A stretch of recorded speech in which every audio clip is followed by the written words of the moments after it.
A e keni menduar ndonjëherë se si formula e suksesit mund të kthehet në vetë arsyen e dështimit? Tingëllon çuditshme, po jo? E po, pikërisht kjo është tema e sotme. Do të shohim se si disa nga kompanitë më të mëdha në botë bien në grackën e suksesit të tyre, duke humbur aftësinë për të inovuar. Dhe për ta ilustruar këtë, kemi një histori për një kompani aq të suksesshme saqë praktikisht u vetë shkatërrua. Po, e dëgjuat mirë. U zhduk pikërisht sepse ishte shumë e mirë në atë që bënte. Hajde t'i hyjmë më thellë. E gjitha fillon me Polaroid. Jam i sigurt se shumë e mbajnë mend këtë emër, për një kohë të gjatë Polaroid ishte fotografia e çastit. Imagjinoni pak, kishin ekspertizën, fabrikat, rrjetin e shpërndarjes, gjithçka. Ishin pa frikë ta themi mbretërit e botës së tyre. Po cili ishte sekreti i tyre? E po, gjithçka fshihej pas këtij modeli genial, brisqet dhe tehet. Funksionon të kështu. Ata shisnin kamerat po thuajse pa fitim, ndonjëherë edhe me humbje. Pse? Sepse paratë e vërteta, fitimi i majmët vinte nga filmi, ai komponent që duhej bler vazhdimisht. Ky model ishte aq i fuqishëm sa u bë pjesë e ADN-së së tyre. U bë mënyra e vetme se si ata mund të imagjinonin biznesin. Dhe këtu historia merr një kthes tragjike. Mos mendoni se Polaroid ishte i verbër. Ata e panë që po vinte teknologjia digjitale. Filluan kërkimet që në vitet 80, madje krijuan një aparat digital fantastik, fitues çmimesh, por ishte shumë vonë. Pse? Pse hezituan kaq shumë, ndërkohë që të tjerët po merrnin tregun? E po, përgjigjja nuk ishte jashtë, por brenda mureve të kompanisë. Kjo thënie këtu thot gjithçka. Kur inxhinierët u prezantuan drejtuesve idenë e aparatit digital, reagimi ishte konfuzion total. Pyetja e tyre ishte: si mund ta thuash këtë? Ku është filmi? Nuk ka film. E kuptoni? Ata ishin aq të lidhur me modelin e tyre të teheve sa nuk e konceptonin dot një aparat pa film. Suksesi së kaluares i kishte krijuar një palë syze që i pengonin të shihnin të ardhmen. Mirë, pra si shmanget ky kurth? Si sigurohesh që suksesi i dieshëm të mos të verbojë sot? Për këtë le të kalojmë nga problemet e zgjidhja duke studiuar një kompani të quajtur IDEO. Ata janë mjeshtrat të inovacionit dhe kanë ndërtuar një sistem të tërë për të mos rënë kurrë në këtë grack. Pra, kush është IDEO? E po, mjafton të themi se ata kanë lënë gjurmë. Janë ata që dizajnuan mouse-in e parë për Apple. Por fama e tyre vërtet shpërtheu kur në një emision televiziv pranuan një sfidë pothuajse të pamundur, të ridizajnonin nga e para një karrocë pazari në vetëm 5 ditë. Dhe bën, duke i treguar të gjithë botës fuqinë e procesit të tyre. Dhe cili është ky proces magjik? Në fakt është i thjeshtë dhe i ndarë në 4 hapa. Së pari, vëzhgo. Ata dalin në terren dhe vëzhgojnë njerëzit si ti ishin antropolog. Pastaj, stuhim mendimesh. Mblidhen bashk dhe hedhin ide pa fund, pa asnjë lloj filtri apo kritike.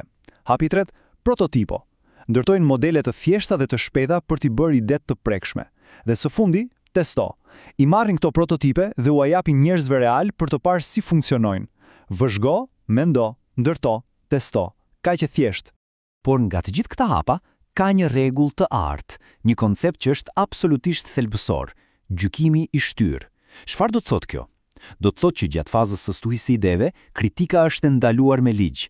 Asnjë ide nuk është e keqe, asnjë ide nuk është budallallëk. Qëllimi është të gjenerosh sa më shumë ide të jetë mundur. Koha për t'i gjykuar dhe filtruar vjen më vonë. Mirë, por si arrin ta bësh këtë në praktik? Kjo tingëllon bukur në teori. E po, IDEO ka disa sekrete ose teknika shumë konkrete që e bëjnë këtë proces të funksionojë. Ja disa prej tyre. Së pari, gjithmonë nisen me një problem të qartë dhe të fokusuar. Pastaj, vendosin rregulla argëtuese, si për shembull, inkurajohen idetë të çmendura.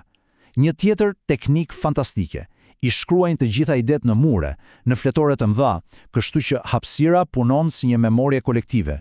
Ata dinë kur thellojnë një ide dhe kur të kërcejnë te një tjetër për të mos u bllokuar. Dhe ndoshta më e rëndësishmja, e bëjnë procesin fizik, përdorin objekte, plastelin, karton, çdo gjë që i ndihmon të mendojnë me duar, jo vetëm me kokë. Dhe për t'ju treguar sa seriozisht e marrin këtë rregullin e gjykimit të shtyrë, ata kanë një zile. Po, një zile të vërtet. Nëse dikush në mes të seancës fillon të thotë, kjo nuk do funksionoj, ose e kemi provuar më parë, dikush tjetër i bie ziles. Është një mënyrë argëtuese, por shumë e qartë për të thënë, stop, akoma nuk është koha për kritika. Tani, le të bëjmë një hap pas. Metodat e IDEOs janë fantastike. por ato bazohen në disa parime më të thella, disa shtylla që mbajnë në këmbë çdo kulturë vërtet kreative, pavarësisht se në çfarë ekipi apo kompanie. Dhe shtylla e parë është paksa kundër intuitive. Përdori ekspertët, por me mençuri. Pse? Sepse ekspertiza për nga vetë natyra e saj bazohet te e kaluara, te ajo që ka funksionuar më parë, dhe në një botë që ndryshon vazhdimisht, ajo që ishte sukses dje mund të jetë pengesa më e madhe sot. Dhe historia është plot me shembuj. Shihni këtë.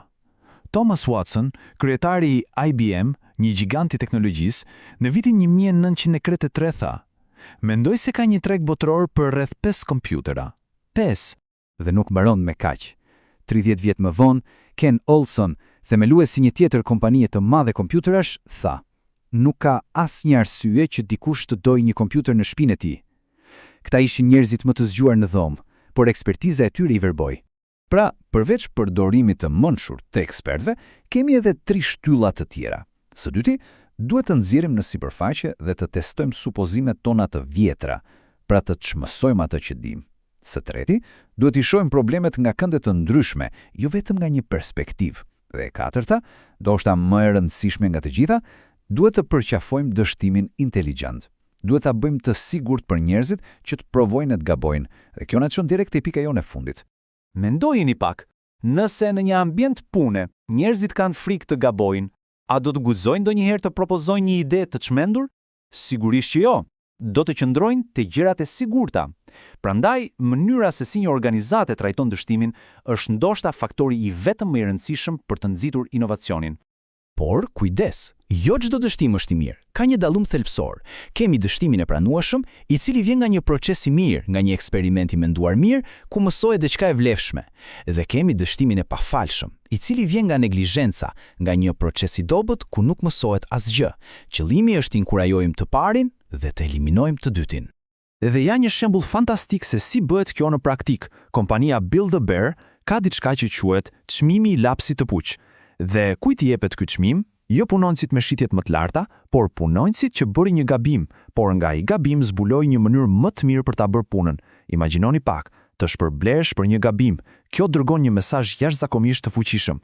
Dhe kjo ide i erdhi themelueses nga mësuesja e saj e familjerisë.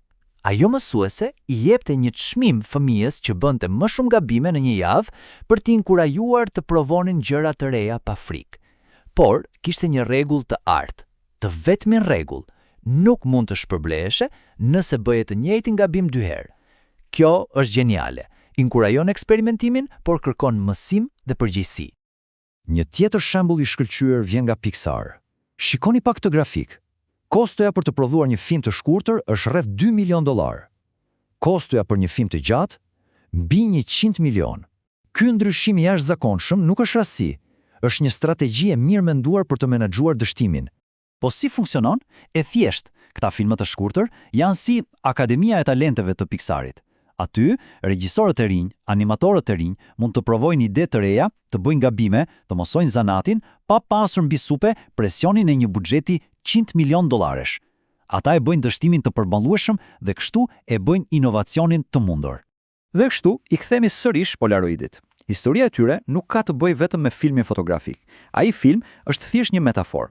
Është metaforë për çdo produkt, çdo shërbim apo çdo mënyrë të menduarit që dikur ishte burimi i suksesit, por sot mund të jetë pengesa më e madhe. Prandaj, pyetja e fundit për gjithë ne është: cili është filmi në organizatën apo punën tonë nga i cili kemi frikë të heqim dorë?